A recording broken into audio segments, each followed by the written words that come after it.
C'est l'un des très gros matchs de ce début de saison. Les Rockets passaient un vrai test face aux Clippers et on s'est régalé. LeBron et les Lakers s'enchaînent. Pendant ce temps-là, ils étaient à OKC et visaient une 6e victoire de suite.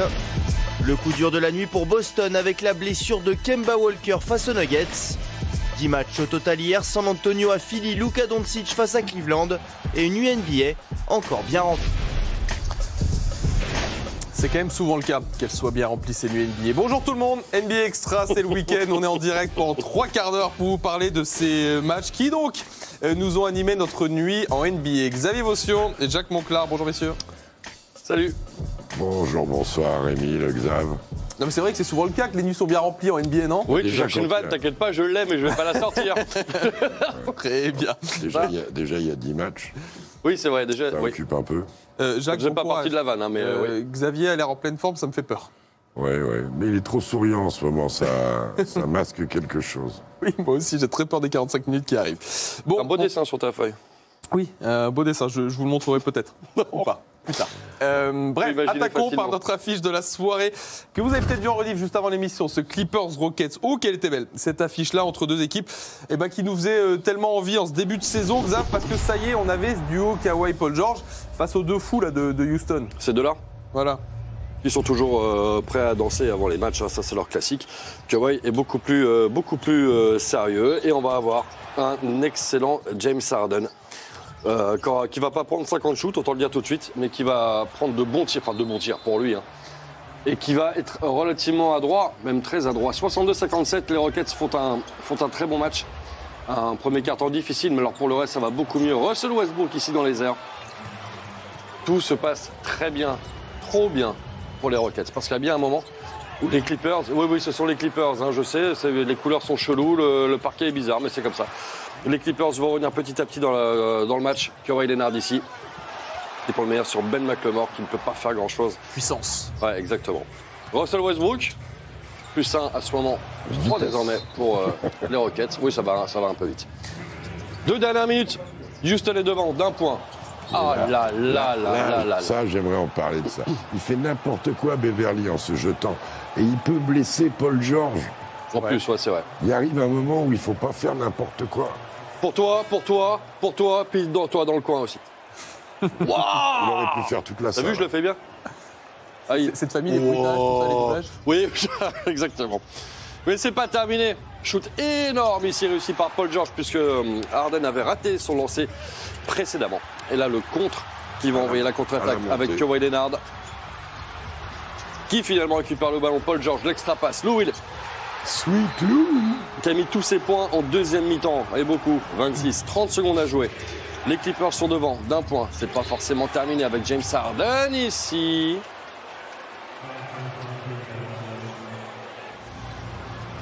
Il 119-118, et cette fois-ci il a mis les deux. Mais là il y a clutch. Kawhi Leonard, parfait, pour redonner l'avantage aux Clippers. On a quand même un match assez incroyable. 10 secondes encore à jouer. Cette fois-ci, la balle de match, elle est pour Russ West. Quelle fin de match. Incroyable. Ouais, il n'a pas besoin d'un 3 points non plus. Hein, et là, c'est bien défendu. Ouais, il y avait la remise en jeu qui n'amène à rien. Bon, suite au lancer des Clippers, voilà. C'est donc Russell Westbrook qui a pris le dernier tir du match. Un James Harden qui termine à 37 points, 12 passes. Une Capella avec un gros double-double également. Lou Will, 26 points. Donc je vous dis, 26 points en deuxième mi-temps. Kawhi Leonard et Paul George, au niveau scoring, c'est moins ça. Mais les Clippers s'imposent. 11e victoire pour eux. Ils sont à égalité désormais avec les Rockets. Mais en tout cas, ce match était assez incroyable. Ah ouais. Fantastique match au Staples Center hier soir entre deux équipes qui visent très très haut cette saison en NBA. Vous en retirez quoi, coach, vous, de cette rencontre? Mais qu'on a hâte qu'ils rejouent ensemble contre l'un contre l'autre en play-off, parce que ce sont deux très belles oppositions, deux équipes qui ont des points forts aussi sur des postes pas similaires mais voisins, donc il y a une vraie rencontre. Et non, j'ai beaucoup aimé ce match, et bien sûr l'impact du factor X permanent. Sweet Lou Williams, Will, bien sûr. 26 points en deuxième mi-temps, il change complètement la donne. Et les Clippers, c'est encourageant pour eux de ramasser ce match-là. D'abord parce qu'ils ont besoin de gagner les matchs. Et ensuite parce qu'ils gagnent avec un Paul George à 4/15. Et ça, c'est intéressant. mine de rien. On va les écouter, les vainqueurs du soir, les Clippers, après la rencontre. How have you guys been able to be so successful down the stretch late in games? And what are your thoughts on the overall play together throughout the game? I mean, we got a veteran head coach, Doc, drawing up, good plays for us, and we're just going out there executing. Got good basketball players. Paul made a big shot 2 nights ago against the Thunder when I was out, and tonight I made one. And, we'll hit 2 big shots tonight to, get us that lead or get us tied. And, like I said, answering that other question, guys want to, play well in the fourth quarter and they're not shying away from the moment. And we're going out shooting and they're going in. I think I'm still a ways away. I'm a little ways away with just building again that stamina, being able to just be in a lot of action throughout our defense and still having, energy to keep going. So I'm building that up. It's getting better. It's still a ways away, but it's getting better. You can see this year, there's still other fans that come in, but it's a Clipper fan. You can hear our fans. I think we're finally creating a home court. We've yet to do that since I've been here, and you can finally feel like our guys feel like this is a home court. It's nice.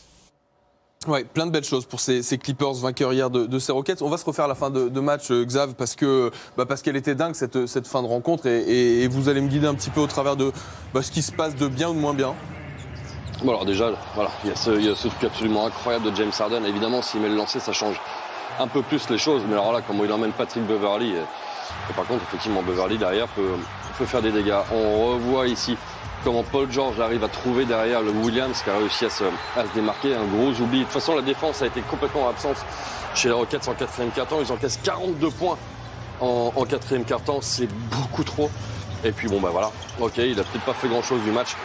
Mais là, Kawhi Leonard, absolument clutch ici face à PJ Tucker. C'est quand même pas le pire. Ouais, qui est quand même pas le pire défenseur du monde. Loin de là. Là, le pire, c'est que la différence. Il l'emmène comme il veut. Elle peut se faire ici aussi. Bon, vous en pensez quoi de ce dernier tir d'ailleurs, tous là, coach? Moi, perso, je pense qu'il peut pénétrer. Je pensais aussi, je me disais, vous êtes à moi, on va pas chercher la faute, il n'y a personne devant. Je pense qu'il joue le héros là. Il joue le héros. Un peu. Et surtout, il en a mis en ce moment, il mettait des shoots importants. Il en a raté un important. Mais oui, il a besoin d'un point, il peut rentrer, c'est ouvert devant lui. À la vitesse où il va, il peut slalomer. Ouais, c'est un mauvais choix. Paul George qui rentre, justement. Je crois que c'est lui qui rentre. Ouais. Enfin, qui se rate. Clairement, il se rate sur Westbrook. Ou alors, il le laisse shooter parce qu'il voit qu'il va shooter. Il le laisse shooter. Ça, c'est possible aussi. C'est notre tactique. Mais il y a eu plein d'erreurs. Xavier a raison.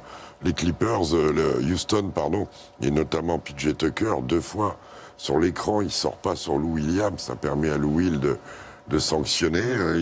Pourtant, PJ Tucker, c'est plutôt un mec motivé en défense et plutôt bon. Voilà, ils ont lâché, mais première mi-temps, c'était très Clippers. Deuxième mi-temps, elle est très Rockets.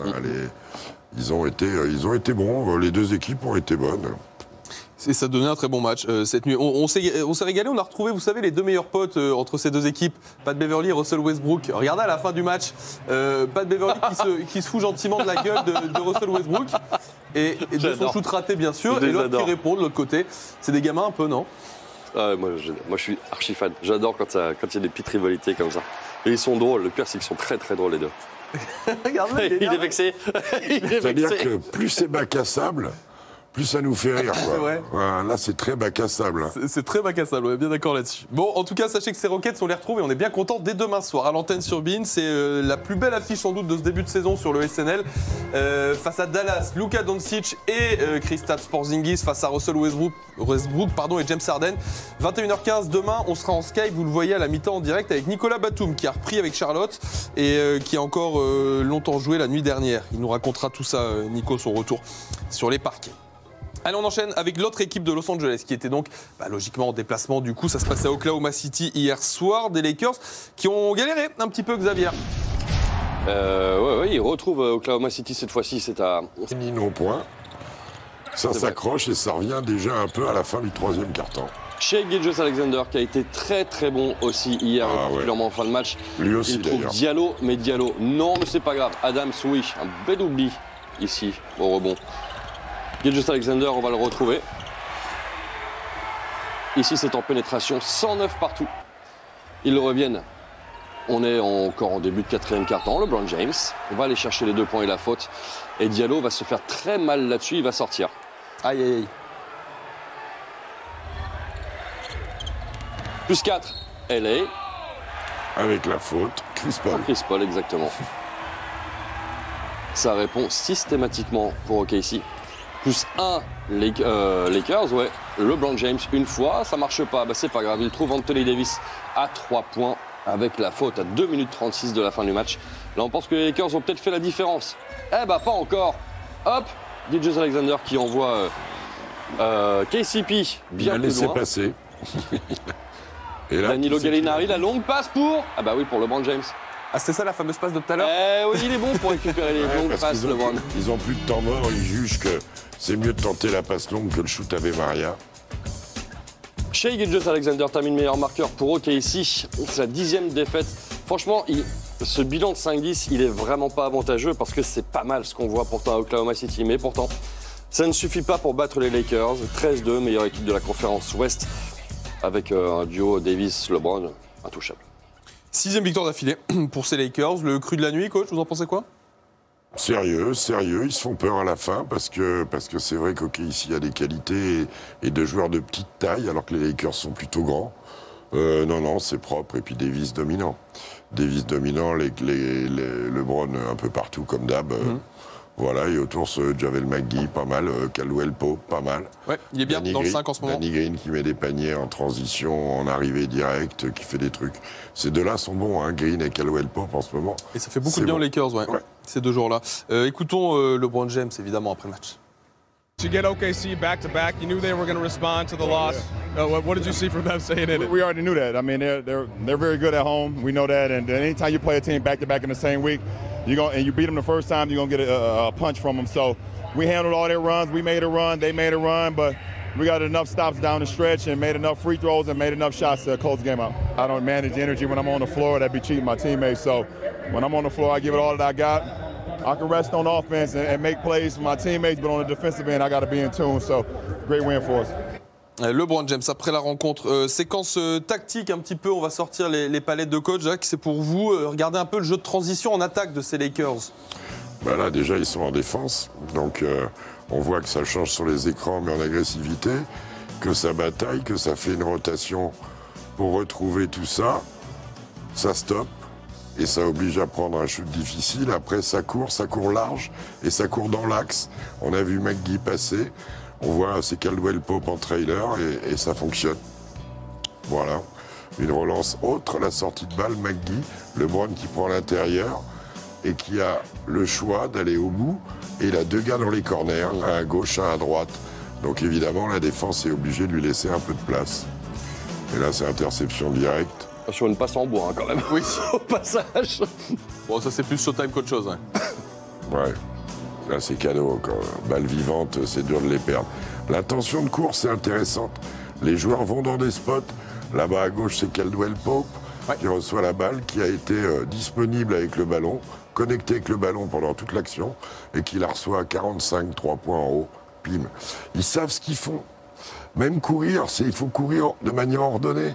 Si on est du même côté qu'un gars qui a son poste, il faut prendre du décalage, il faut remplir les espaces à 3 points, il faut aller au post-up par l'intérieur ou par le côté, mais il faut remplir l'espace.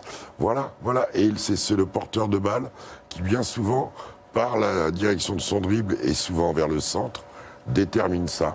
Pas couper devant un mec non plus, toujours passer dans le dos. Ça fait faire des efforts de sprint. Voilà, faudrait faire découvrir ça à Xavier. Le faire courir un petit peu. Il court en ce moment, Xavier. Ouais, mais le spacing, je ne suis pas sûr qu'ils comprennent. Ça doit être un poulet sans tête sur le terrain. Il doit courir partout. J'aimerais tellement voir ça. Bon, 13 victoires de défaite pour ces Lakers, tout ça sous la direction de Frank Vogel, le coach. Beaucoup de crédit pour lui, évidemment. Si Xavier est de bonne humeur, justement, aujourd'hui, c'est parce qu'il a commenté un délicieux Jazz Warriors ce matin. Ce Jazz Warriors qui va vous être résumé par Radiola.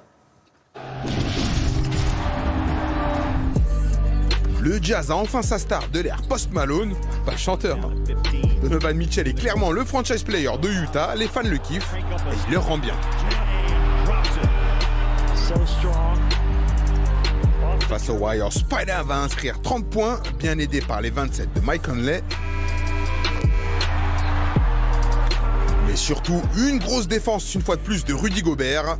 Le Français va protéger son panier comme d'habitude. 7 contre tout simplement, 8 points et 19 rebonds.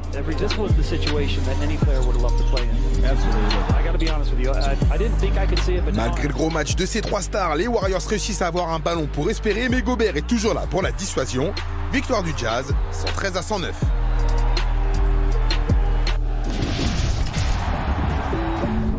La sensation de ce début de saison, Luka Doncic, c'est le joueur qu'on a envie de voir jouer. Il sait tout faire et de façon élégante, s'il vous plaît. Après le drive, le step back magistral. Encore un énorme match pour Doncic, 30 points, 14 passes, 7 rebonds. Dallas n'a fait qu'une bouchée des Cavs.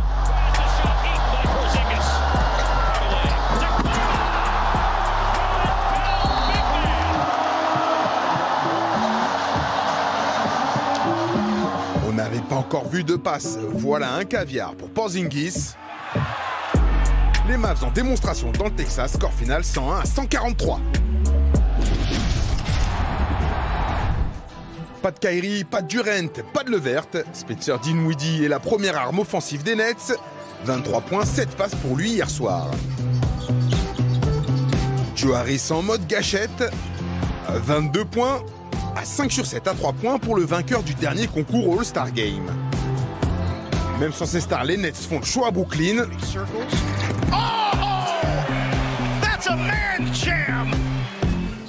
Sacramento ne dépassera pas la barre des 100 points et quand Brooklyn défend, eh ben ça gagne. Victoire 116-97. Victoire de Brooklyn hier soir, mais l'épaule de Kyrie Irving ne va pas mieux. Il va rater les 3 prochains matchs road trip à Boston et Cleveland, ces 2 anciennes équipes, coach. Eh ben, il ne les verra pas. Oui. Voilà. Ça ne me surprend pas donc. Non, pas vraiment. Non, voilà, c'est ça aussi, ouais. Pas de Kyrie Irving pour ces matchs-là, on verra s'il revient pour le prochain match à Brooklyn. Messieurs, c'est la crise à San Antonio. Ça va mal dans le Texas. On va en parler juste après la pub. San Antonio a encore perdu un match. Ouais, cette nuit, un de plus. Ça commence à faire beaucoup et ça commence à faire du dégât dans cette belle franchise. On essaye d'ouvrir un petit peu ce dossier après la pub dans NBA Extra.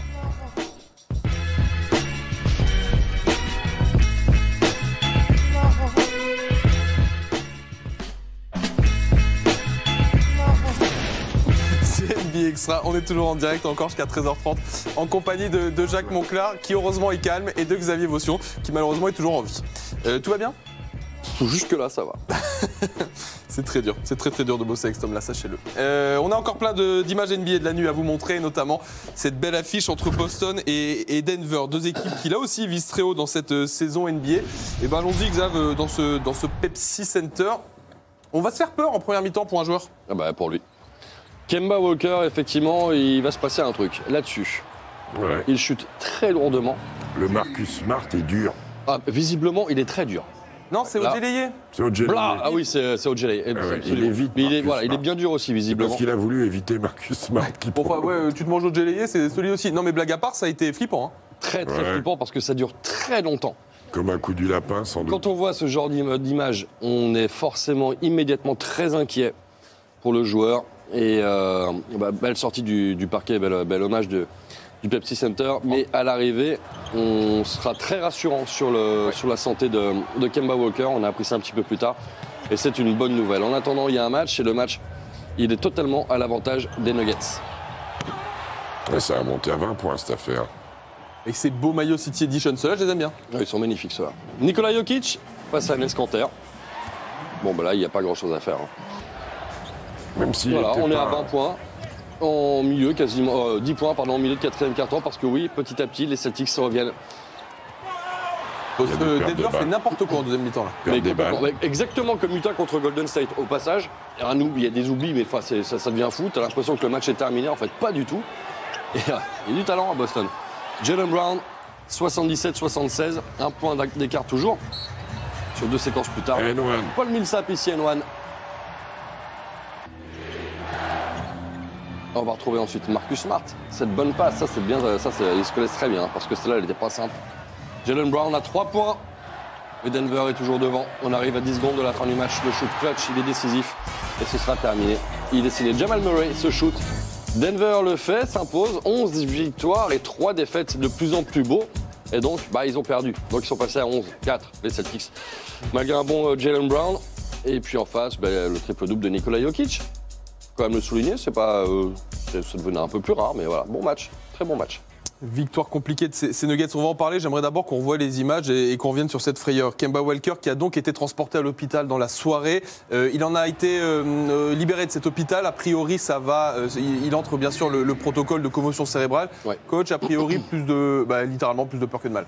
Ouais, ils vont appliquer le protocole commotion. Ils vont couper la lumière, là.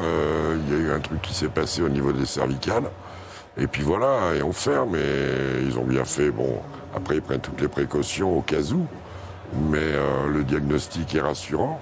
Mais des chocs comme ça peut arriver. Je pense qu'il ne jouera pas le prochain match. Hein. Oui, non. Au moins le prochain. Au moins le prochain.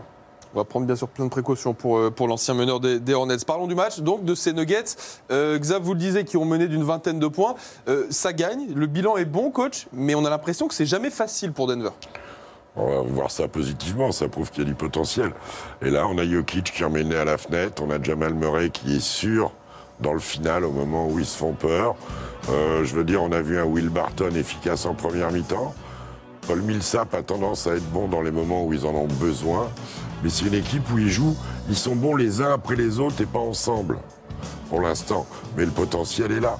Cette équipe, elle ronronne. On est tous, tout le monde, on va dire, sur leur manière de jouer. Mais quand on regarde les victoires-défaites, ils sont là. Bien sûr, 11 points, c'est excellent. Mais c'est bien, vous voyez le positif. Toi, Xav, pareil, il n'y a pas du tout d'inquiétude sur la façon de jouer de Denver? Plus, j'en ai beaucoup moins. Bon, c'est vrai qu'il y a ce retour, ça peut arriver. Je dis, on a vu la même chose à Utah. Utah qui est un petit peu dans la même situation. D'ailleurs, on sent qu'il y a potentiel, mais c'est pas encore totalement là. On les a commentés cette semaine. Je ne sais plus contre qui c'était. C'était un gros match. C'était contre Houston.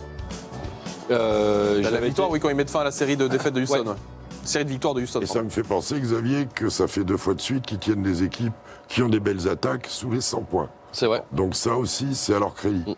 Voilà. Houston, il y a un moment où ils étaient beaucoup plus critiquables que maintenant, je trouve. La semaine dernière, quand on les fait dans le SNL, qui gagnent leur match à chaque fois au buzzer, etc. C'est contre les Wolves. Ouais. Là, c'est Boston, même handicapé, parce que quand même, sans Gordon Hayward, sans Kemba Walker, et puis il n'y a plus Al Horford. Donc par rapport à l'année dernière, c'est l'équipe de l'année dernière sans Al Horford. C'est ça. Donc c'est pas une perf immense, mais il fallait enchaîner, ils enchaînent. 11 victoires, 3 défaites pour ces Nuggets. On en vient à ce dossier San Antonio Spurs. Les Spurs qui jouaient la nuit dernière à Philadelphie face aux Sixers. Alors pas simple, vous me direz évidemment comme rencontre.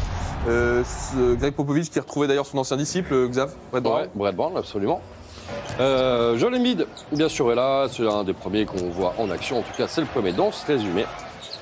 Mais le match, regardez, il y a cet avantage pour Philadelphie. Et c'est un avantage qui va rester comme ça quasiment tout le match en fait. San Antonio jamais bien loin, mais jamais vraiment en mesure de prendre le meilleur. Et lui qui continue à prendre des 2 points, des 2 points, des 2 points. La Marcus Aldridge. Lui, il les met.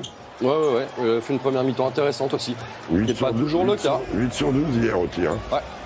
C'était assez propre. Et là, il le prend sur la tronche. C'est signé Joel Embiid. 5 minutes encore à jouer. Les Sixers toujours devant, mais ce bruit. Mais c'est pas encore totalement terminé. Bien joué de la part de DeJounte Murray qui trouve DeMar DeRozan. Et puis finalement, Philadelphie repart en avant. Korkmaz ici, on arrive à plus 11 pour les Sixers. Et puis beaucoup de finesse sur ce shoot de Tobias Harris. Les Sixers s'imposent de manière assez logique. Les Spurs ne sont plus véritablement les Spurs. 5 victoires, 11 défaites, c'est dramatique. C'est la 8e défaite de suite. C'est un record de toute l'ère Popovich. Et ça, c'est pas terrible. Vous imprimez bien les stats. Oui, 8 défaites d'affilée pour ces Spurs. C'est sans doute pas la plus critiquable de toute la série pour San Antonio. On va quand même écouter à ce sujet Greg Popovich, parce que là, il y a problème. Story of our season so far, really tough starts and then having to claw our way back in games, and it's tough to do, especially on the road. But I thought the effort was good. Just a bad start again, and we're just trying to not make as many mistakes. Mostly at the defensive end, because it puts us in a bad way. So we're working at it.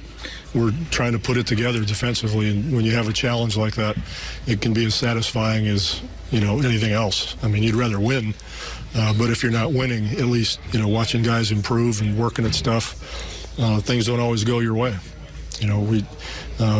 We want to win the right way and lose the right way. We just want to lose less.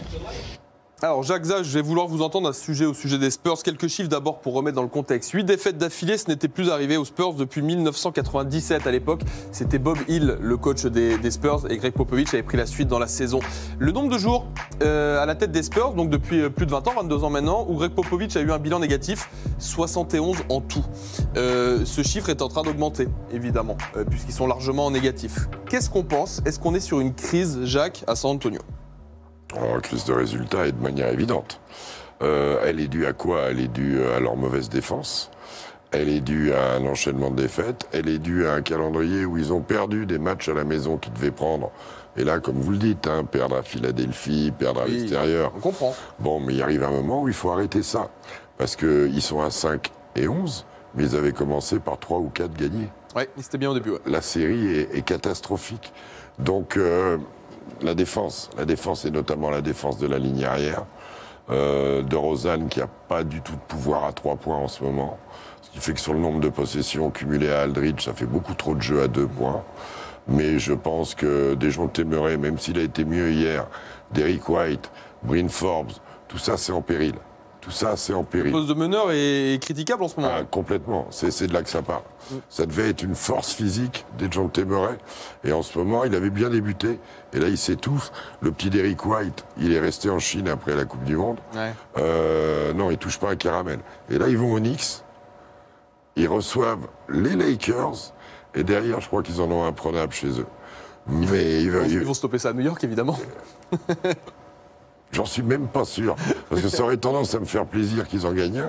Ouais. Les autres pommes, ils sont capables de le gagner. C'est le cas de le dire, les autres pommes. D'ailleurs. Ouais, immanquable. Xav, inquiet ou pas? Surpris d'ailleurs? Surpris, oui, bien sûr. J'étais en train de regarder le classement. Là, je vois 12e OKC. Ensuite, il y a Portland, San Antonio et Golden State. Ouais.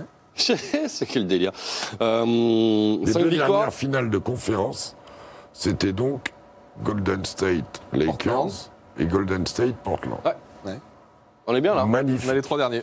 On est pas mal. Ouais, inquiet parce que même si 5 victoires, le 8e en a 7, qu'on se dit ça va, c'est pas trop loin. Le problème, c'est que les Spurs ont joué plus de matchs que toutes les équipes qui sont au-dessus. Donc ça veut dire que c'est des victoires, tu vas pas les rattraper tout de suite, quoi. Et il y a un gros souci à San Antonio s'ils veulent continuer cette fantastique série. Là, bon, ça va, on est mi-novembre, fin novembre. Oui.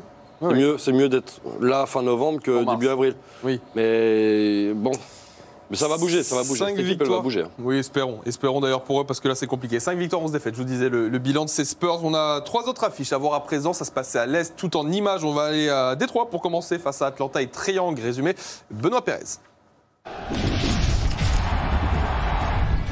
Depuis son retour sur les parquets, Blake Griffin n'est pas franchement flamboyant avec Détroit. Face à Atlanta, André Drummond prend les choses en main. Dédé fait sa moisson habituelle au rebond, 15 dont 8 offensifs. Ajoutez à cela 23 points pour un match très complet. L'écart se creuse rapidement en faveur des Pistons. Griffin peut jouer libéré et ça paie. Blake the Quake signe sa meilleure performance de la saison avec 24 points, 9 sur 16 au shoot.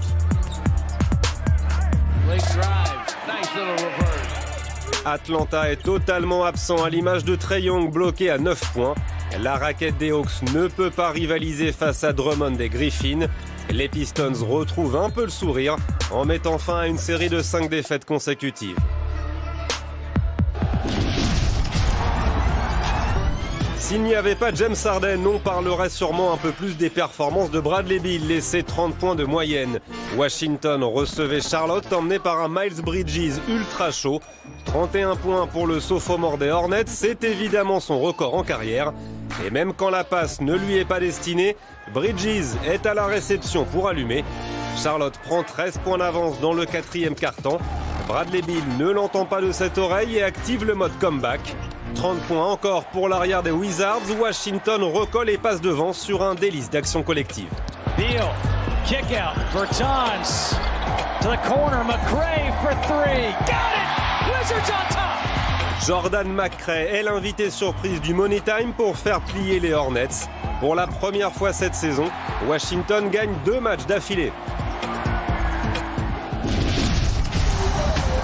On va bien se demander ce qu'il fait au United Center, tellement les Bulls n'ont rien à montrer.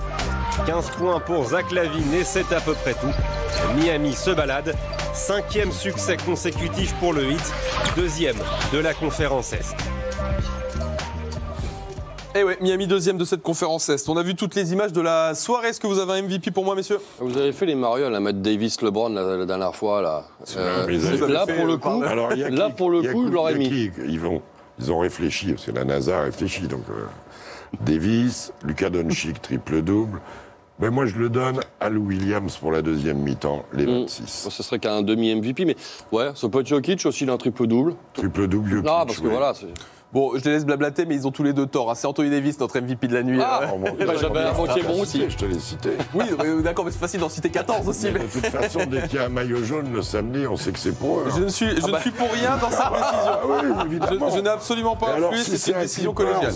C'est là que c'est 54, là, c'est ça? Si c'est un Clips qui peut l'avoir, non, mais il s'oppose directement. Allez, top 10 de la soirée, s'il vous plaît, pendant qu'il blablate. Il mériterait d'attraper la jaunisse. Another interesting number for you in just a moment about first half scoring. Blake Griffin under the rim, flips it up, fills it up. Blake has 20. And Butler took it away from him. Butler's on the run against Kobe Bryant.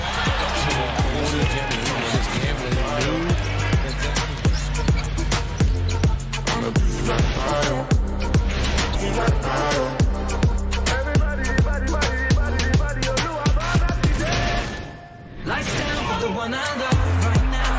Now there's the turnover that leaves Davis just to LeBron again. Finds the ladder. Kiss I want another one. You got a 6'5", I want it one-on-one. Up to now nobody knew where I was coming from. Désespéré. Oui, coach n'est pas fan du numéro 1. Allez, on fait vite parce qu'on est à la bourre. Le programme, il y a plein de choses ce week-end à l'antenne sur Beansport. Il y a du rugby, de la Coupe d'Europe, il y a plein de choses à voir. Il y a du foot, la reprise de la Ligue 1, mais il y a du basket aussi. Ça commence à 23h exact ce soir. Phoenix à Minnesota, ça peut être très sympa à regarder. Et demain matin à 11h, Orlando à Indiana. Et puis demain soir, le SNL Dallas à Houston. Ça, c'est très bon. C'est à partir de 21h15, ici même. Vous savez tout. Vous avez rendez-vous juste après la pub avec Claire Arnoux pour Salon VIP. Merci, messieurs. Merci, Ami. C'était un régal comme d'habitude. Merci quand même. Vous couchez. Allez, bon week-end à vous sur Bean ou ailleurs si vous le souhaitez. Ciao, ciao.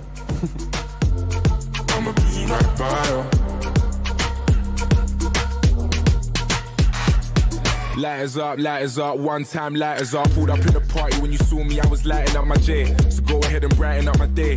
Lighters in the air when you're lighting up the rave. And it's feeling like I met you here before. Girl, I felt your presence when they let you through the door. Never had a brother give you everything and more. So I take a little piece and then the rest of it is yours, me and more.